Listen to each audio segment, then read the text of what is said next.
Suamiku pemalas dan tidak mau bekerja, tapi setelahnya aku hidup bahagia. Assalamualaikum warahmatullahi wabarakatuh. Apa kabar Bunda? Semoga Allah selalu memberikan kebahagiaan. Gimana Bun keadaan hari ini? Masih aman? Apakah harga-harga sembako di tempat Bunda masih stabil atau udah naik drastis nih? Boleh dong komen di kolom komentar ya Bunda. Kalau harga-harga pada naik, pasti kita sebagai seorang istri, seorang ibu ini pusing ya Bun, apalagi ini barengan sama masuk sekolah. Semoga kita selalu diberikan kesehatan dan rezeki yang lancar ya. Amin. Laila baru saja selesai mengepel lantai ruang tamu untuk ketiga kalinya hari ini. Keringat bercucuran di pelipisnya, namun ia tak berani beristirahat. Ibu mertuanya, Bu Ratna, duduk di sofa sambil menonton televisi dengan tatapan yang selalu membuat Laila merasa kecil. Laila, kamu itu kalau ngepel jangan asal. Lihat itu, sudutnya masih kotor. Suara Bu Ratna memecah keheningan. Iya Bu, maaf, jawab Laila lirih. Di sudut ruangan, Haris suaminya. Duduk bersandar sambil memainkan ponsel dengan jempol yang bergerak gesit. Asap rokok mengepul dari mulutnya, memenuhi ruangan yang sudah bersih itu. Mas, nanti siang bisa ke bengkel Pak RT kan? Kemarin katanya ada kerjaan buat kamu, ujar Laila pelan. Mencoba membuka percakapan. Haris mendengus. Matanya tidak lepas dari layar ponsel. Males ah, lagian uangnya dikit. Mendingan aku main game, jawabnya. Tapi kita butuh uang, Mas. Popok anak-anak sudah habis. Susu juga tinggal sedikit. Desak Laila. Kamu tuh berisik banget sih. Haris membentak, membuat Laila terlonjak. Cuma susu doang, minta aja sama ibu. Gitu aja repot, ketusnya. Bu Ratna langsung menoleh, wajahnya mengeras. Laila, kamu jangan menuntut suami kamu ya. Kamu itu cuma menantu. Tahu diri sedikit dong. Selama ini siapa yang kasih makan kalian? Siapa yang kasih tempat tinggal? Harusnya kamu bersyukur, bukan malah bikin anak kesayangan saya stres dengan omongan uang terus, kata Bu Ratna. Laila menunduk, menahan air mata yang mendesak keluar. Ia merasa tercekik di rumah yang seharusnya jadi tempat bernaung, tapi justru menjadi penjara bagi harga dirinya. Sudah 6 tahun Laila menjalani peran sebagai pembantu di rumah mertuanya sendiri. Anak-anaknya, Rian dan Siska, kini sudah mulai mengerti suasana rumah yang tegang. Ma, papa main game lagi ya? Tanya Rian kecil. Laila hanya bisa tersenyum getir sambil merapikan mainan yang berserakan. Papa lagi capek sayang, katanya. Malam itu, saat Bu Ratna sudah tidur, Laila mencoba berbicara serius dengan Haris di teras. Mas, ayo kita ngontrak aja. Aku ingin kita punya privasi. Aku ingin kita mendidik anak-anak dengan cara kita sendiri, pinta Laila. Haris menatapnya tajam. Kamu gila ya? Kamu mau kita hidup susah? Di sini semuanya ada. Sudah ditanggung sama ibu. Kamu tinggal enak, makan disediakan. Anak-anak ada ibu yang bantu jaga. Katanya tidak mau. Tolonglah mas, kita nggak mungkin kayak gini terus. Anak-anak butuh masa depan mas, bukan cuma sekedar makan. Aku merasa tidak punya harga diri di rumah ini juga. Setiap hari aku harus mendengar sindiran ibu. Aku ingin kita mandiri mas. Isak Laila. Haris membuang puntung rokoknya ke tanah. Terserah, kalau kamu mau hidup melarat, silahkan cari rumah petak. Tapi jangan harap aku bakal bantu banyak kalau di sana nanti kamu kelaparan. Ancam Haris. Laila sedih dan sakit hati dengan ucapan Haris. Tapi itu lebih baik daripada dia tidak setuju untuk mengontrak. Besoknya mereka berdua meminta izin pada Bu Ratna untuk pindah. Emang kalian sudah dapat kontrakannya? Tanya Bu Ratna dengan nada yang tak enak. Udah Bu, gak besar, tapi insya Allah nyaman buat kami, jawab Laila. Karena memang dari kemarin dia sudah mencari kontrakan itu, dan untungnya dapat. Lah ya sudahlah, lagian Haris yang minta. Kalau cuma kamu sama anak-anakmu, aku sih gak bakalan izinkan, kata Bu Ratna lagi. Ternyata sebelumnya Haris sudah mengatakan pada ibunya kalau dia ingin ngontrak. Sebenarnya Haris sangat terpaksa. Tapi ya, biar nggak ribut, dia akhirnya menuruti. Mereka pun pindah. Rumah kontrakan itu sempit, pengap, dan jauh dari kata nyaman. Namun bagi Laila, itu adalah harapan baru. Sayangnya, harapan itu menguap dalam hitungan hari. Haris tetaplah Haris. Laila, mana kopiku? Aku mau main game sama anak-anak nih, teriak Haris dari ruang depan. Laila yang baru saja pulang kerja sebagai kasir minimarket harus segera bergegas ke dapur dengan kaki yang masih pegal. Ia tidak punya waktu untuk menarik nafas. Mas, tadi aku mampir ke toko. Ada lowongan loh mas di gudang. Kamu coba tanya ya, gajinya lumayan kok. Saran Laila sambil meletakkan secangkir kopi.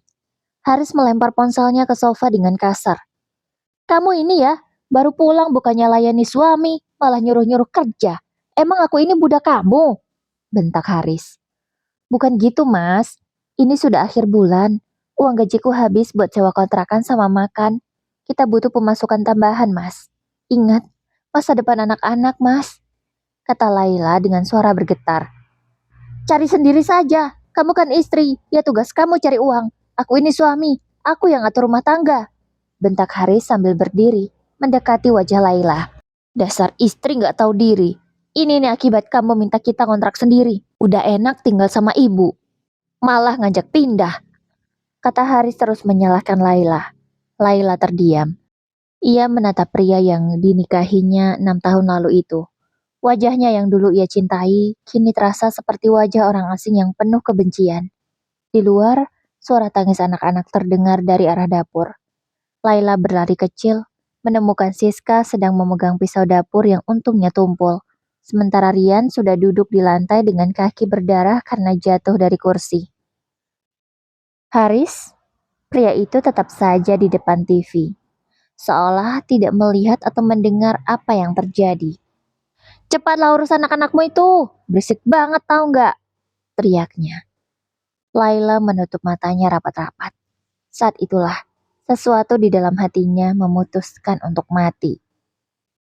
Keheningan malam di kontrakan itu seringkali terasa lebih menyesakkan daripada kebisingan di rumah mertuanya dulu.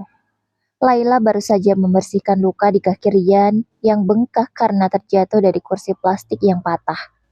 Siska, anak bungsunya, tertidur dengan air mata masih membasahi pipi karena ketakutan melihat pisau tadi siang. Laila melangkah ke ruang tengah dengan langkah gontai. Haris masih di sana, asyik dengan dunianya sendiri, tertawa terbahak-bahak melalui headset bersama teman-teman gamenya. Mas, panggil Laila pelan. Haris tidak menoleh. Ia malah mengeraskan suara gamenya, sengaja mengabaikan keberadaan sang istri. Laila berjalan mendekat, lalu mencabut kabel charger ponsel suaminya yang terhubung ke stop kontak. Woi, apa-apaan sih? Haris tersentak, wajahnya merah padam. Ia langsung berdiri dan mendorong bahu Laila hingga istrinya itu hampir limbung. Kamu mau mati ya? Lagi war nih. Kamu tuh gak ngerti tau dak? Ucap Haris, tetap tidak peduli dengan keadaan. Udah 6 tahun kita menikah, Mas.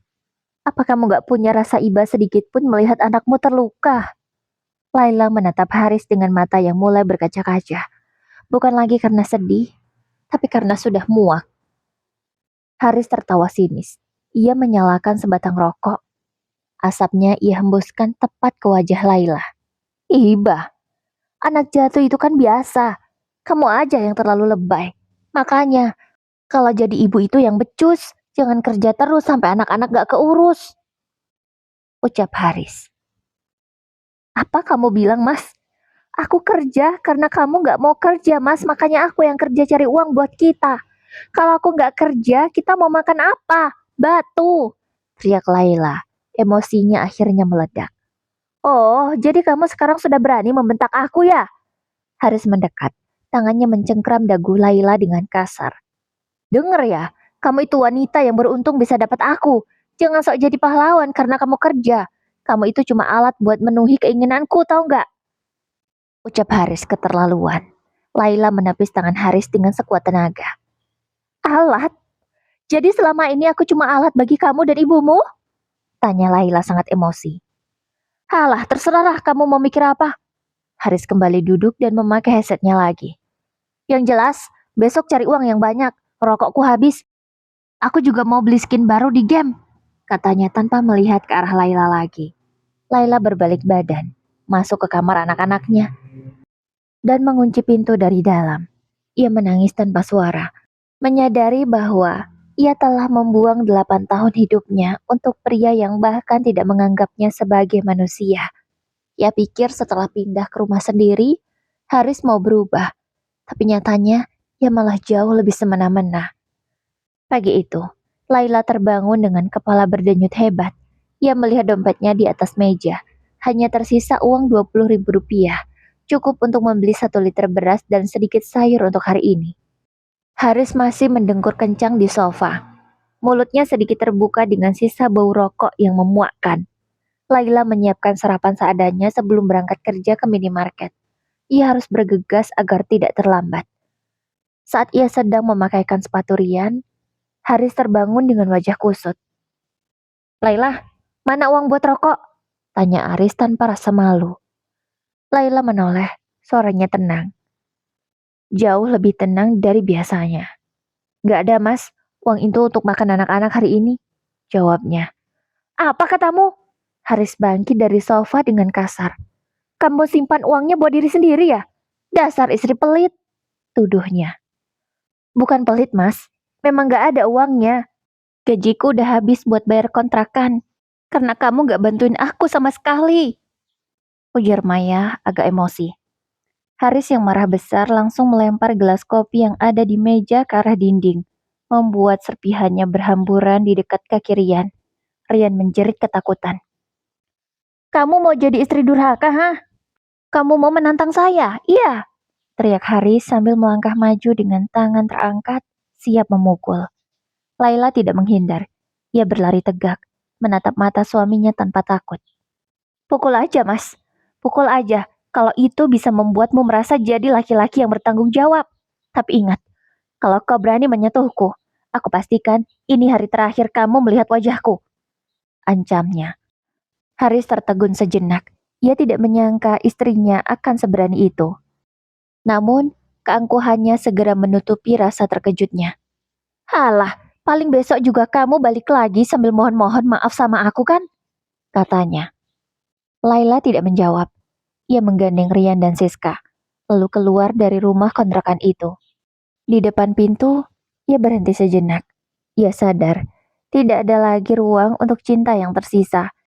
Yang ada hanyalah sebuah keputusan yang sudah bulat. Ia akan menceraikan pria itu.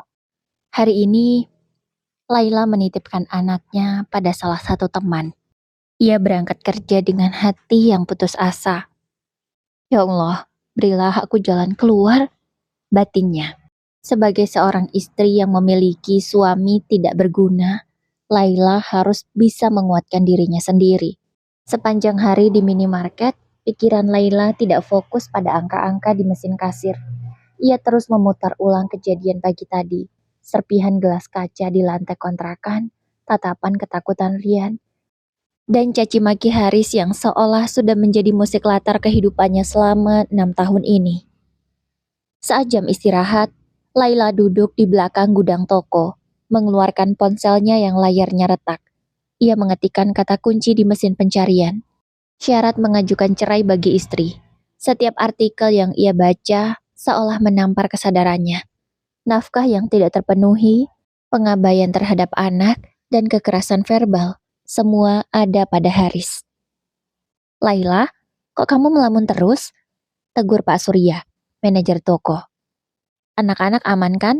Tanyanya. Laila mendongak, mencoba menyembunyikan mata yang sembab. Aman kok Pak, jawabnya.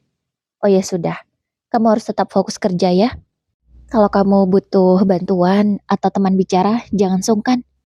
Ujar Pak Surya dengan nada kepekaan terhadap bawahannya yang sepertinya ada masalah. Laila mengangguk pelan. Ia sadar. Selama ini ia menutupi busuknya rumah tangga demi menjaga nama baik Haris. Atau lebih tepatnya demi menghindari amukan Bu Ratna yang selalu menyalahkan dirinya jika Haris tampak buruk. Namun kini, ia tak lagi peduli pada nama baik itu. Baginya, Keselamatan mental anak-anaknya jauh lebih berharga daripada status sebagai istri. Sore itu, sebelum pulang, ia mampir ke sebuah kantor pengacara kecil di pinggiran kota. Ia hanya ingin bertanya. Namun, saat ia melihat biaya konsultasi dan administrasi yang cukup besar, hatinya menciut. Ia tidak punya tabungan. Semua uangnya habis untuk bertahan hidup. Aku harus cari cara lain, gumamnya pada diri sendiri saat berjalan pulang. Apapun caranya, aku harus keluar dari neraka ini. Tekadnya bulat. Saat Laila sampai di rumah, suasana kontrakan tampak hening. Haris sedang berbaring di lantai. Headset masih menempel di telinga. Dan botol air mineral berserakan di sekitarnya. Ia yang pulang bersama dua anaknya yang baru ia jemput dari rumah temannya menyuruh Rian dan Siska untuk masuk. Sana nak, masuk ke kamar duluan ya. Ucapnya lembut pada sang anak. Kenapa belum mandi mas? Tanya Laila dingin. Haris mematikan gamenya dengan kasar. Ia tampak kesal karena mungkin ia baru saja kalah dalam pertandingan. Males, lagian airnya tadi mati. Aku males nunggu, jawabnya ketus. Mas, aku udah gak tahan lagi, ujar Laila sambil meletakkan tas kerjanya. Haris tertawa mengejek, suaranya terdengar meremehkan. Apa? Kamu mau ngancam lagi? Mau cerai? Silahkan. Emang kamu berani hidup sendiri, tanpa uangku? Ucap Haris seolah lupa siapa yang selama ini menghasilkan uang. Uangmu? Uang yang mana, Mas? Sahut Laila tajam. Selama ini aku yang membiayai semuanya, Mas. Bahkan rokokmu itu dibeli dari uangku, dari hasil keringatku, dari hasil kerjaku menjadi kasir sampai punggungku sakit. Haris berdiri, wajahnya memerah padam. Kamu mulai berani ya? Kamu kira setelah 6 tahun, aku bakal biarin kamu pergi gitu aja? Kamu itu milik aku. Mau aku kasih makan atau enggak, itu hak aku sebagai suami. Ucap Haris tak tahu diri. Kamu itu gila, Mas. Kenapa aku baru sadar kalau selama ini aku menikah sama orang gila? Kamu bilang kamu berhak atas aku, bahkan kamu berhak gak kasih aku makan. Kamu pikir aku apa, Mas? Aku itu manusia yang harus kamu hargai, yang harus kamu nafkahi, yang jadi tanggung jawab kamu. Bahkan kita juga punya anak yang harus jadi tanggung jawab kamu juga. Aku baru sadar kalau aku benar-benar menikahi orang gila. Pantas selama ini kamu gak sadar. Karena bukan cuma otakmu yang rusak, tapi jiwamu juga. Mendengar itu, Haris semakin murka. Ia melangkah maju dengan niat mengintimidasi, namun kali ini Laila tidak mundur. Ia justru maju satu langkah, menatap tepat ke bola mata suaminya. Pukul aku, Mas, kalau kamu berani. Tapi setelah ini, aku akan pergi ke kantor polisi dan melaporkan semuanya. Ancam Laila balik. Nyali Haris menciut. Ia tak berani. Kamu itu yang gila, Laila, bukan aku, katanya. Iya, Mas. Aku juga gila karena aku terlalu buta. Karena aku terlalu lama mencintai kamu, jawab Laila. Ia kemudian masuk ke kamar, mengambil tas kecil dan mulai memasukkan pakaian anak-anaknya. Malam itu, di bawah temaram lampu kontrakan yang remang, sebuah keputusan besar telah diambil. Laila tidak hanya berhadapan dengan suaminya. Ia sedang berhadapan dengan seluruh hidupnya yang selama ini salah arah. Awalnya, ia berpikir untuk langsung pergi. Namun mengingat di mana malam ini ia akan tinggal bersama anak-anaknya, di mana tempat berlindung bagi anak-anaknya, Laila mengurungkan diri untuk pergi. Dan hal itu membuat Haris berpikir kalau Laila tak akan berani meninggalkan rumah itu atau pergi darinya. Aku gak punya pilihan lain. Aku harus telepon seseorang. Laila akhirnya menelpon Pak Surya, atasannya di minimarket. Hanya Pak Surya harapan satu-satunya. Dengan menebalkan muka, ia mengirimkan pesan pada Pak Surya, menceritakan sedikit permasalahan rumah tangganya. Intinya, ia mengatakan pada Pak Surya, saat ini rumah tangganya sedang bermasalah dan ia harus bercerai. Kalau tidak, keselamatan dia dan anak-anaknya akan terancam. Pak Surya tanpa ragu memberikan pinjaman uang pada Laila. Uang pinjaman itu akan ia gunakan untuk mengajukan gugatan cerai dan mencari tempat tinggal baru. Laila yang seorang yatim piatu dan jauh dari keluarganya, hanya bisa mengandalkan diri sendiri. Ia tak punya pilihan lain. Kamu pasti bisa, Laila. Kamu pasti bisa, ucapnya. Besoknya, masih pagi sekali, sekitar pukul 5:30. Haris masih mendengkur di ruang tamu. Ia tak menyadari kalau anak dan istrinya hendak pergi. Laila sudah menggandeng kedua anaknya dan menyuruh mereka untuk tidak bersuara. Ayo nak, kita pergi. Kita harus cari kebahagiaan kita, bisiknya. Tangan kanan Laila menjinjing tas besarnya yang berisi pakaian mereka. Tangan kirinya menggandeng Rian, dan tangan Rian menggandeng Siska. Perlahan Laila membuka pintu depan. Haris yang memang kalau tidur sangat nyenyak, tak menyadari hal itu. Ia juga tak mendengar apa-apa. Setelah sampai di rumah temannya, Laila menitipkan anak-anaknya di sana. Maafin aku ya, aku ngerepotin lagi hari ini. Aku titip mereka sebentar, aku mau cari tempat tinggal. Pinta Laila pada temannya. Iya, kamu tenang aja. Carilah tempat tinggal yang nyaman buat anak kamu. Dan kalau bisa jangan sampai suamimu itu tahu. Cepatlah, Laila nggak punya waktu banyak. Hari ini, dia harus dapat tempat tinggal baru sekaligus ke pengadilan untuk mengajukan gugatan cerai. Setelah berkeliling kurang lebih 1 jam, akhirnya Laila mendapatkan sebuah kosan dengan harga yang ia mampu. Kosan itu tidak terlalu besar, tapi cukup nyaman. Sebenarnya dalam otaknya berpikir, kalau dia kerja, anak-anaknya di kosan sama siapa. Tapi ia mengesampingkan pikiran itu. Selesai mencari kontrakan, ia langsung ke pengadilan. Ia sudah izin tidak masuk kerja dengan Pak Surya. Pak Surya memahami hal itu. Ternyata di pengadilan tidak seburuk yang dipikirkan Laila. Semuanya dipermudah. Sekarang yang harus dipikirkannya adalah mencari saksi yang benar-benar bisa berkata jujur akan keadaan rumah tangganya. Yang selama ini paling tahu adalah ibu mertua. Tapi tentu ibu mertua tak mungkin jujur kalau anaknya tidak menafkahi menantunya dengan layak. Maka dia perlu saksi lain. Dan begitulah dunia. Orang baik akan selalu dapat jalan. Tetangga di sebelah rumah mertuanya mau menjadi saksi. Mereka tak sengaja bertemu saat Laila berjalan dari kantor pengadilan. Laila, kamu di sini? Kamu mau ngajukan gugatan cerai ya? Tanya tetangganya itu. Iya bude, aku udah gak kuat. Setelah kami pindah, dia makin keterlaluan. Aku takut kalau anak-anakku kenapa-napa, jawab Laila sambil menahan tangis. Oke, Bude akan dukung kamu Laila. Bahkan Bude mau jadi saksi. Bude tahu kok gimana rumah tangga kamu. Bude juga tahu gimana mertua kamu. Pokoknya, kalau butuh saksi Bude siap. Laila merasa lega, langsung memeluk tetangganya itu, merasa bersyukur dan berterima kasih. Tak hanya Bude, teman Laila yang selama ini dititipi anaknya juga mau menjadi saksi. Juga Pak Surya, manajer tempatnya bekerja. Sementara itu dikontrakan. Haris baru bangun pukul 10 pagi. Ia melihat rumah dalam keadaan sepi. Ia melihat ke kamar anak-anaknya tidak ada. Ia membuka lemari dan baju-baju mereka juga sudah kosong. Apa benar Laila bawa anak-anakku pergi? Katanya. Ia keluar dengan wajah marah. Lalu memacu motornya menuju rumah sang ibu. Bu, Laila ada kesini nggak? Katanya sambil berteriak. Mana ada lah dia kesini? Jawab ibunya dengan nada malas. Kenapa memangnya? Laila kabur bu, dia bawa anak-anak. Ya sudahlah biarin aja kalau kabur. Kalau dia minta cerai ya udah cerain aja. Kamu bisa nikah lagi. Kamu masih muda, Riz. Masih banyak tuh perempuan yang mau jadi istri kamu.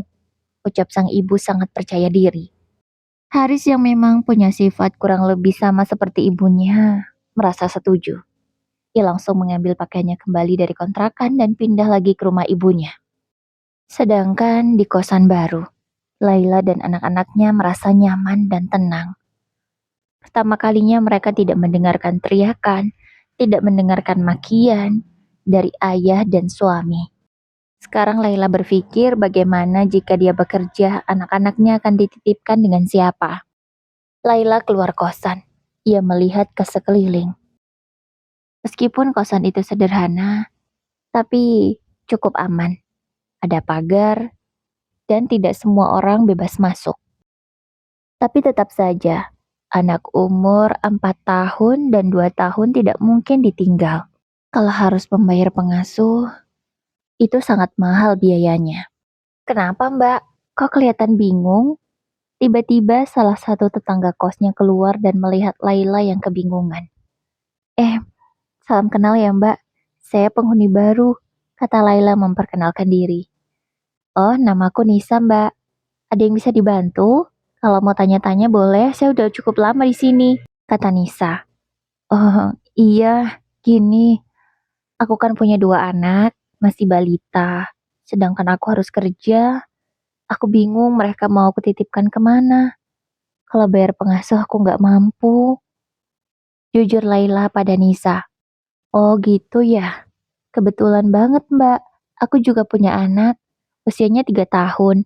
Dia suka kesepian karena di sini tuh nggak ada anak kecil. Gimana kalau anaknya dititipin sama aku aja?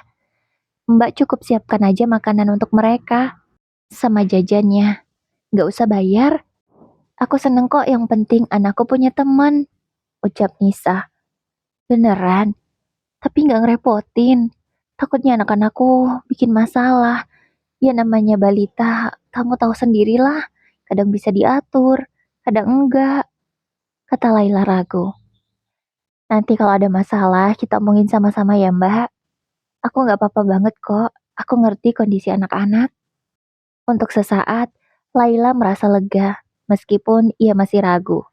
Namun, hanya ini satu-satunya jalan. Meskipun dia ragu menitipkan anaknya pada orang yang baru dikenal, tapi Laila tak punya pilihan lain. Kalau Mbak ragu, Mbak bisa telepon aku kok sering-sering. Kita di sini sama-sama perantauan, Mbak. Aku ngerti gimana keadaan Mbak. Iya, Nis. Makasih ya. Tapi coba kamu bilang ke suamimu ya, takutnya dia nggak izinin. Tenang aja Mbak, nanti aku bakal langsung sampaikan ke suamiku, jawab Nisa. Besoknya, malah suami Nisa sendiri yang menemui Laila, mengatakan bahwa boleh kalau anak-anaknya dititipkan pada istrinya. Pagi itu Laila sudah menyiapkan semuanya. Makanan untuk anaknya dari pagi sampai sore, dan juga jajannya. Tak lupa Laila juga membelikan jajanan untuk anak Nisa. Sekali lagi makasih ya Nis, aku titip anak-anak. Maaf banget aku ngerepotin. Iya mbak, nggak apa-apa. Udah mbak berangkat kerja aja. Hari itu, Laila bisa bekerja meskipun pikirannya tidak tenang karena takut merepotkan Nisa. Ia juga sering menelpon dan bertanya apakah anaknya nakal atau tidak. Beruntungnya, anak-anak Laila sangat pengertian. Malahan bisa menjadi teman bermain yang asik untuk anak Nisa, sehingga Nisa bisa mengerjakan pekerjaan rumah tanpa diganggu anaknya. 2 minggu kemudian, Haris menerima surat gugatan dari pengadilan. Beneran dong bu, dia ngajuin gugatan cerai. Oke lah, aku langsung setujui, biar cepat selesai. Karena aku mau cepat nikah sama Risa, katanya. Ya, ia sudah mendapatkan wanita baru. Dan Risa belum tahu bagaimana sifat Haris yang sebenarnya. Beberapa waktu kemudian, sidang berlangsung sangat serius. Para saksi yang dibawa oleh Laila mengatakan yang sebenarnya. Haris, agar prosesnya cepat, ia tidak menyangkal keterangan para saksi itu. Sidang akhirnya final. Haris dan Laila resmi bercerai. Haris segera menikah dengan Risa, wanita yang digadang-gadang lebih pengertian daripada Laila. Namun, setelah menikah Risa baru tahu yang sebenarnya. Jadi kamu tuh nggak kerja ya mas selama ini? Jadi kamu cuma ngandalin pemberian dari ibumu yang nggak seberapa itu? Mending kalau ibumu ngasih puluhan juta per bulan. Ini nggak lebih dari 2 juta. Kamu pikir aku cukup dinafkahi segitu? Kata Risa. Risa memang tipe wanita manja dan tidak mau hidup susah. Ya pikir dulu Aris uangnya banyak dan rajin bekerja. Karena Haris sempat bohong. Katanya dia bekerja di sebuah perusahaan. Tapi ternyata itu hanya omong kosong belaka. Risa yang tertipu langsung mengajukan pembatalan nikah ke pengadilan. Haris tak bisa berbuat apa-apa. Ia sudah mati kutu. Bahkan Risa juga memviralkan kisahnya itu ke sosial media. Orang-orang banyak yang menghujat Haris. Bahkan masa lalu rumah tangganya juga diungkit. Dukungan mengalir pada Laila. Netizen banyak yang memuji Laila karena bisa bertahan selama hampir 7 tahun menikah dengan pria seperti Haris. Waktu pun terus berlalu. Laila fokus dengan masa depan bersama anak-anaknya. Perlahan dia sudah bangkit. Hutang kepada Pak Surya juga sudah dikembalikan. Namun siapa sangka, diam-diam Pak Surya menaruh hati pada Laila.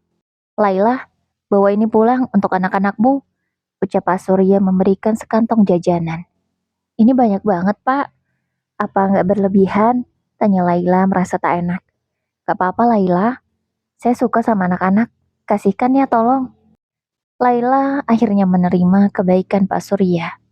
Kebaikan itu terus berlanjut. Tak hanya memberikan jajan, Pak Surya juga sering memberi uang. Pak, nggak usah sebaik ini sama saya. Saya bukan siapa-siapa Bapak, ucap Laila.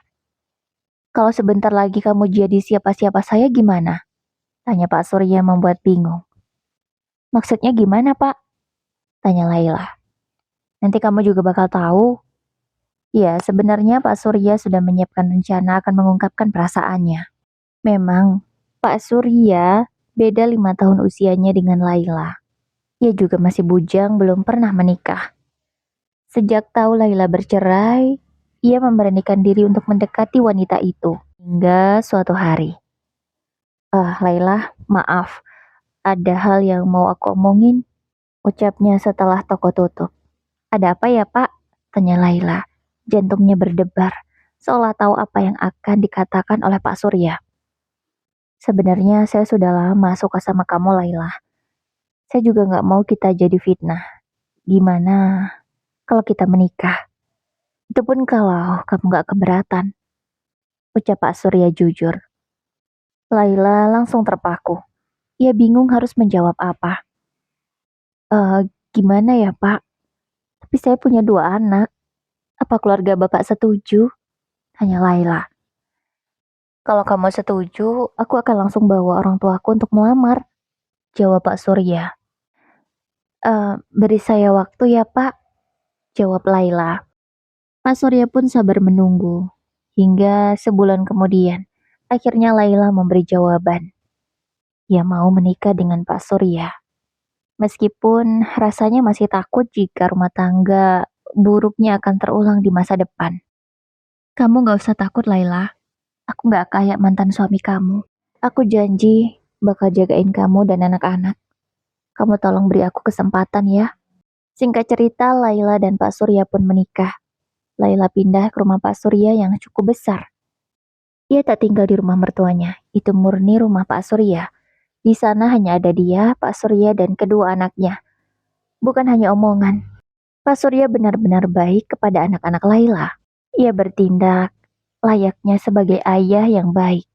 Kini Laila hidup bahagia karena dia sudah ganti suami. Ia sempat berpikir, kenapa tidak dari dulu? Batinnya.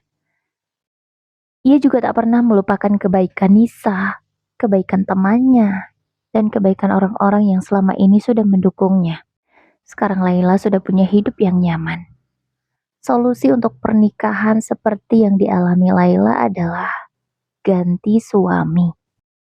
Karena gini ya konsepnya, kalau udah diberi kesempatan berkali-kali tapi nggak mau berubah, berarti bukan kesempatannya yang nggak ada, tapi orangnya yang nggak mau.